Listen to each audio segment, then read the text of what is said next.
What the hell do you want? I owe you an apology. I should never have considered you a suspect. All right, it's accepted. Now get out.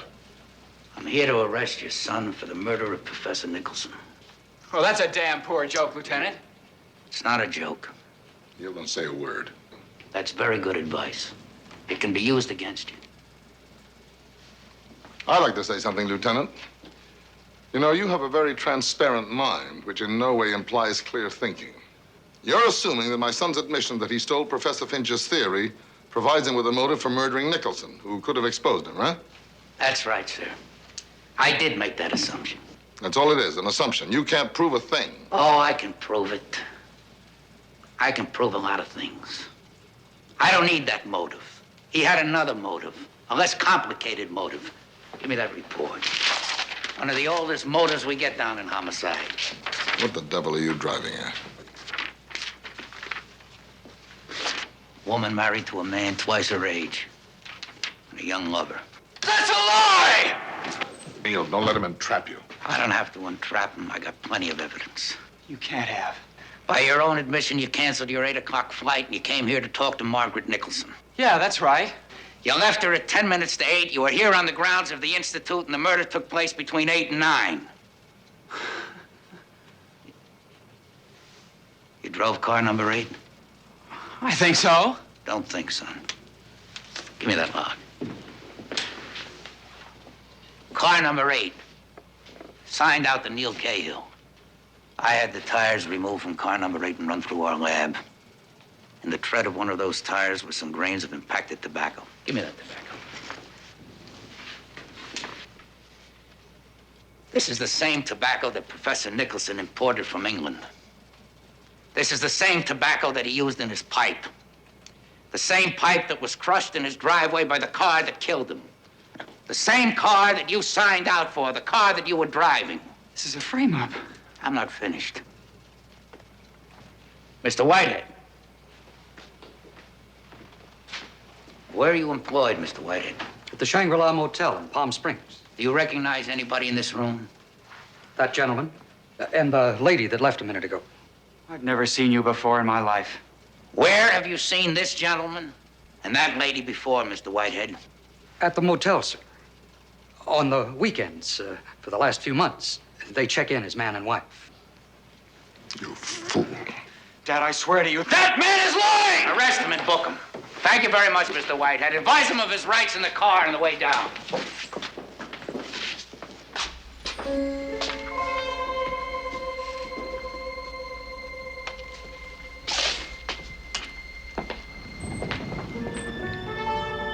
Lieutenant! Lieutenant! Lieutenant! Right here, Doctor.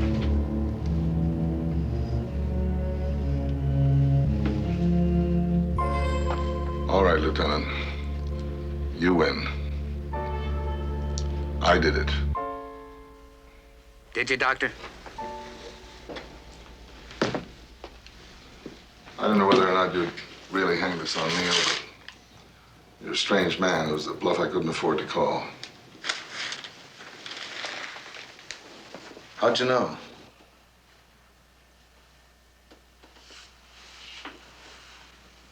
I suspected you 10 minutes after I met you. You see this match? It wasn't used to light a cigarette. It was used to light this cigar. And it's burnt from top to bottom. Just like this match. Burnt from top to bottom. But this match was found in an ashtray in Professor Nicholson's living room. The room was cleaned at 5 o'clock. After 5, there were only 3 people in it. Mrs. Nicholson, but she doesn't smoke. Nicholson himself, who smoked a pipe, but who used a lighter. And the third person, the murderer. That first day, I couldn't give a hoot in the hell about a thief. I was looking for a cigar smoker. And there you were. No, sir. The problem wasn't so much who did it. The problem was why you did it. son doesn't smoke cigars. Father smokes cigars. Father loves his son. The father loves his son. You did it to protect your boy. That's what I was banking on. That's why I staged that scene in there. I apologize for the frame-up. Your son will be released in an hour.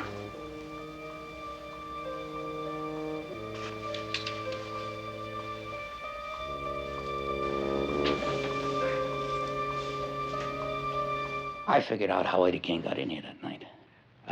He didn't use the key that was removed from your car. Mallory had changed that lock, and obviously he didn't use this key. The fact is, he didn't use any key. Well, how'd he get in here, then? He walked. The door was open. Well, the door was open. Yes, sir.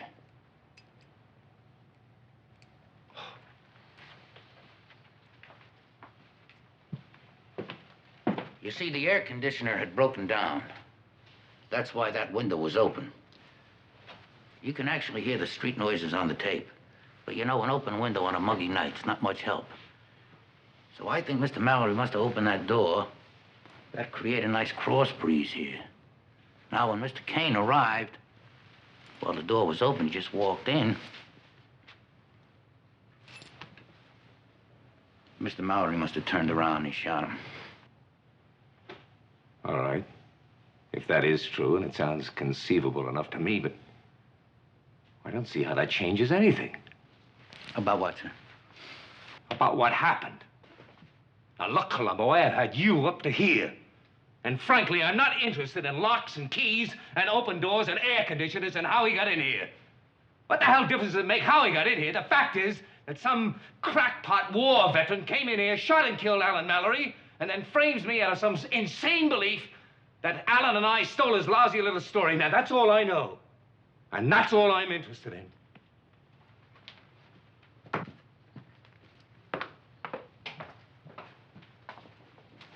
Mr. Walbert? I thought that name might mean something.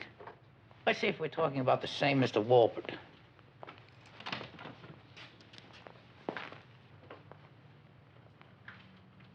We know you two fellas know one another, so don't bother to hide it. No, you're wrong. We don't know each other. Now, this young man may have seen me going into Alan. That's a lie. I resent that. Mr. Greenleaf, you told me that you knew nothing about the contents of Mr. Mallory's new novel. That's right, I don't. That's another lie. Thank you, officer. Good evening, Norman. Good evening. Met this young man the night of the murder. Works for a manuscript service. Picks up Mr. Mallory's tapes, takes them to his company's office.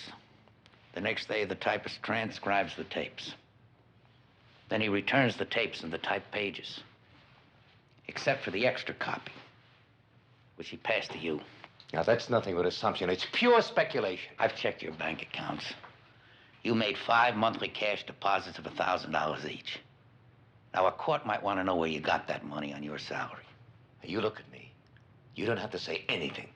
I'm not talking about losing your job. I'm talking about murder. Don't you say a word. I'll call my lawyer. He's involving you in a murder.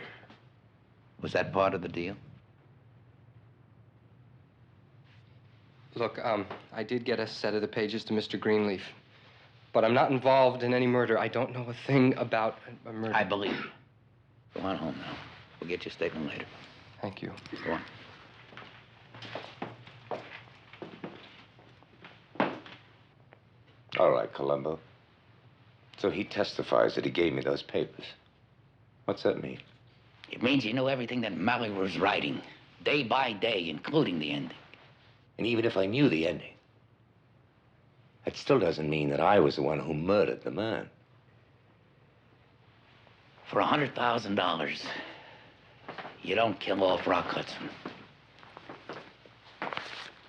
In this synopsis, which you gave me, which you claim Eddie Kane wrote 9 months ago, the hero saves his men and he goes off to live in a monastery.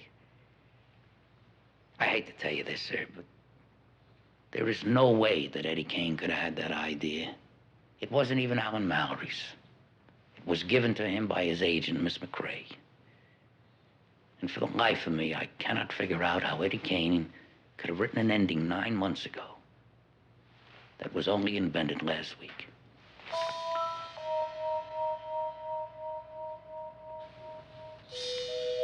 I guess you see my point.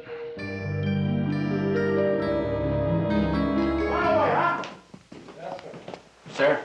Get on his way up, Commissioner. Thank you. Sir, I realize that your wife appeared to die in the pool. Actually, she died in the bathtub. What are you talking about? Right this way, please. Right this way. Yes. Room 13. Right.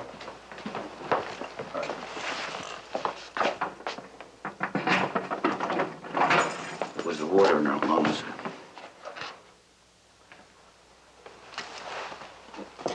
Commissioner?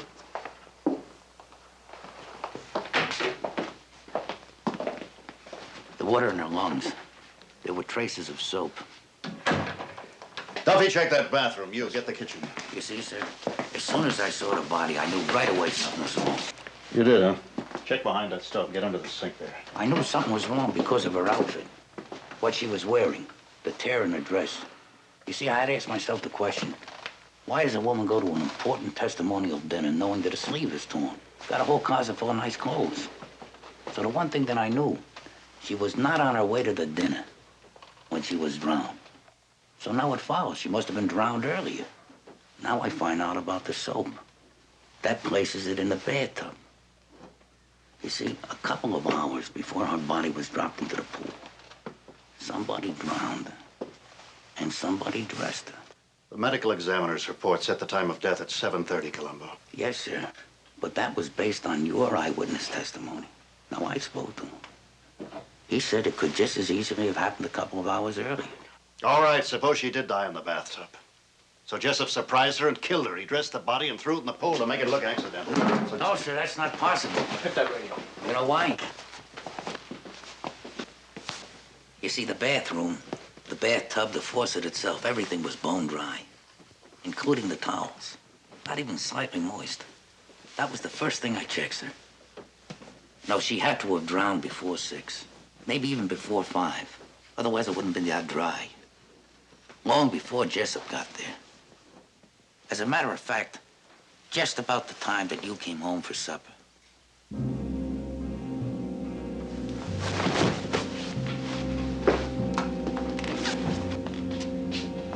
Commissioner, I believe you killed your wife. And I believe you either killed Janice Caldwell or you're covering up for it.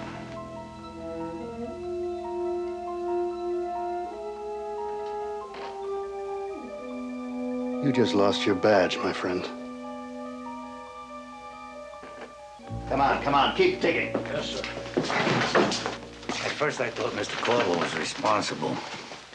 But that didn't work out because of the nightgown business. And then the next night when your wife was killed and you had that terrific alibi, then it suddenly hit me. You were in it together and you're trying to blame Artie Jessup.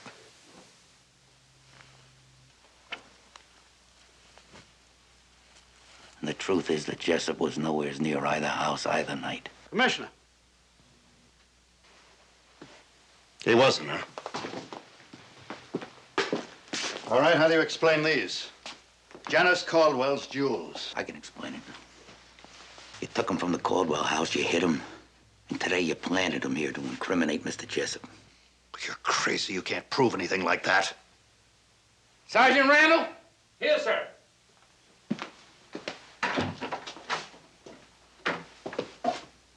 You.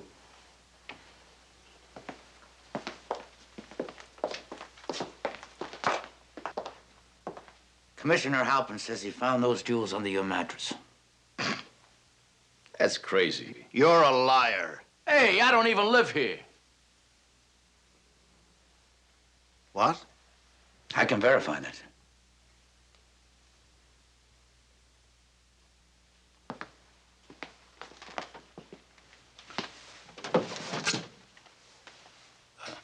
He doesn't live here. I live here. These are my shirts. That's my underwear. my brother-in-law. It's my nephew, my niece. I haven't lived there long. Just moved in. You see, the apartment was vacant for 3 weeks. I just signed the lease. You looked in the closet. Those were my pajamas and my bathrobe. The file folder, the report on the desk. Yes, sir, I'll have to take responsibility for that. You see, I persuaded Mr. Jessup to telephone Mr. Caldwell, knowing that Caldwell would contact you. I was sure that once you knew the true identity of the burglar, you'd try and incriminate him. So this morning, very early, just after I signed the lease, I made up a new file folder on Mr. Jessup. Everything was the same, except this address. Only one person beside myself knew this address. That was you, sir.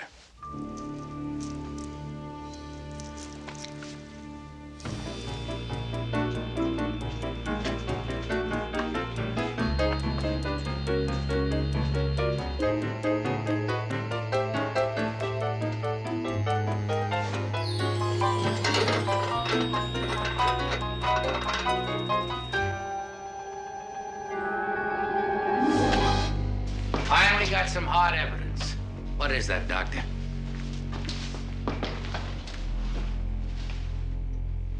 I'll be a son of a gun.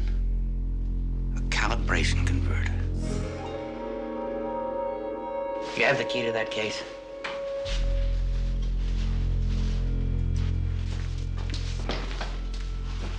Looks like a 22. Fit nicely into a 45 automatic.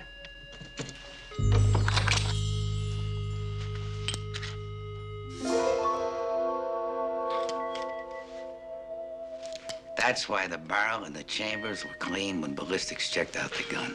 That's a lovely touch. A converter. I never figured on a converter. And one hidden in a lamp. Doc, I would have sworn you had a gun hidden in here. And I was trying to smoke you out. But I never figured on this. A subliminal cut. You used a subliminal cut. Oh, quite a few subliminal cuts. From some photos I made. Came in here with Milt last night and we shot some pictures. It must have been the ones around the lamp. Those are the ones that did it.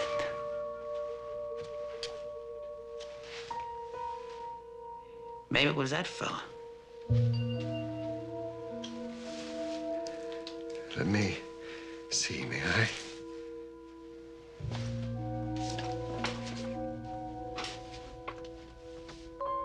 We had him processed last night and we cut him into your movie this morning. Well, one thing, Lieutenant, you'll have to admit, you never would have solved it without using my technique. That's right, Doc. If there was a reward, I'd support your claim to it.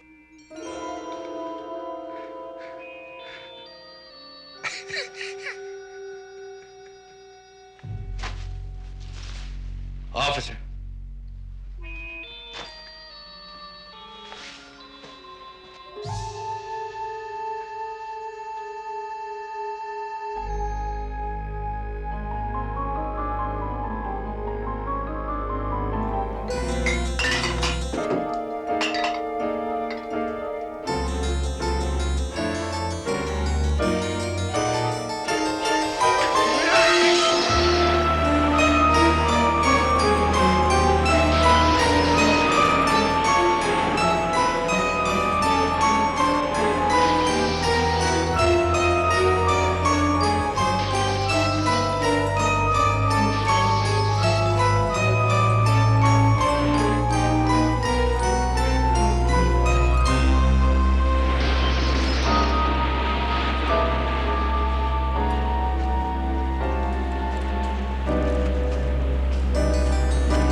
They were all ruined, weren't they?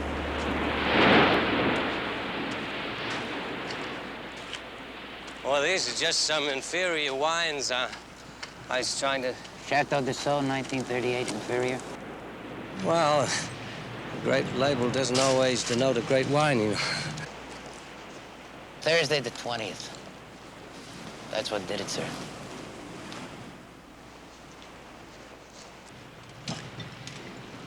You know, it got very hot in that vault with the ventilation turned off, but that one day, that Thursday, it hit 109 degrees outside. So inside, the temperature went way up, over 150 degrees. Wine overheated. That was it. That's why I mentioned that hot day outside the restaurant. I knew it would ring a bell. I figured you'd have to get around to disposing of the wine sooner or later.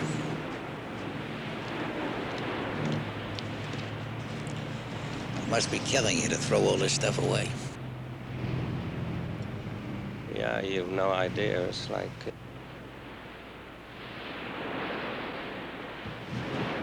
How did you know?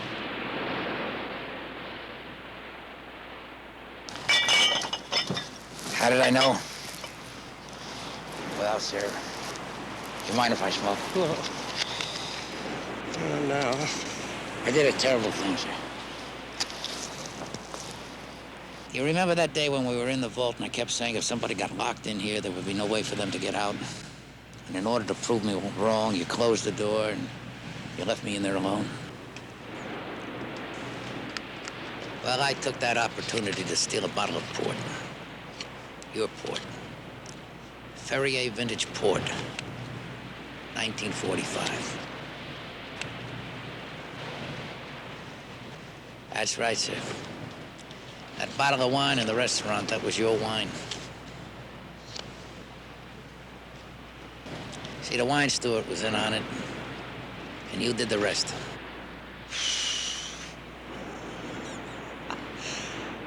I certainly did, didn't I? Yeah. That's ironic. Sir? Well, I'm probably one of the few men in the world who could have told you that wine was spoiled and told you it was because it was overheated. Yes, sir. It required a very delicate palate.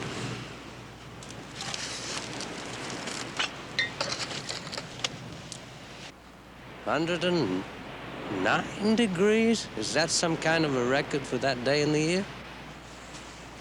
No, sir. Notebook. No, sir. It hit 111 in 1938 and 111 in 1870.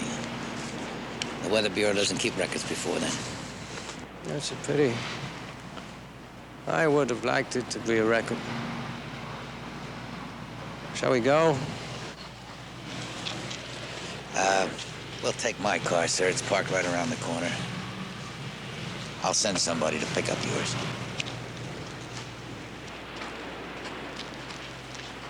Do I get a confession, sir? Oh, yes, I'll confess. There's no remorse attached to it. It's a great weight off my mind, as a matter of fact. Why is that, sir? Well, you see, Karen had guessed the truth. She was turning the thumbscrews on me. She's quite a little Iron Maiden, that lady. I guess freedom is purely relative.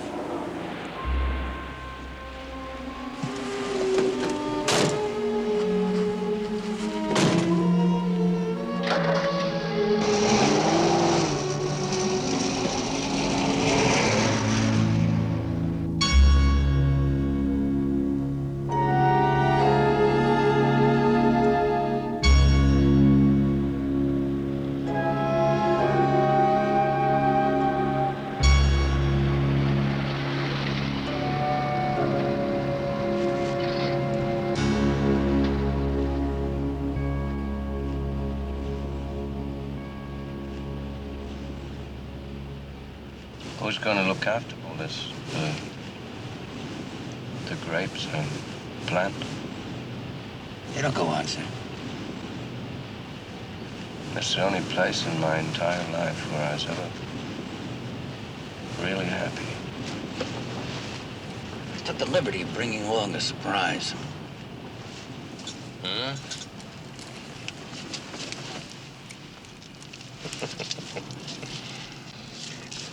Montefiascone. That's an excellent dessert wine. I was hoping you'd like it, sir.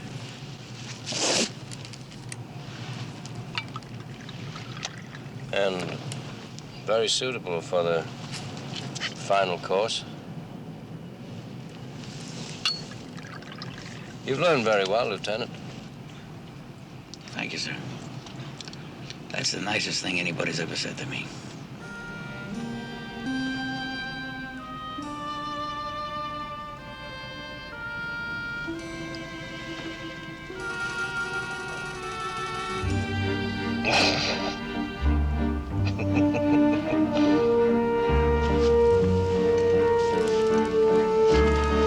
Just one more thing.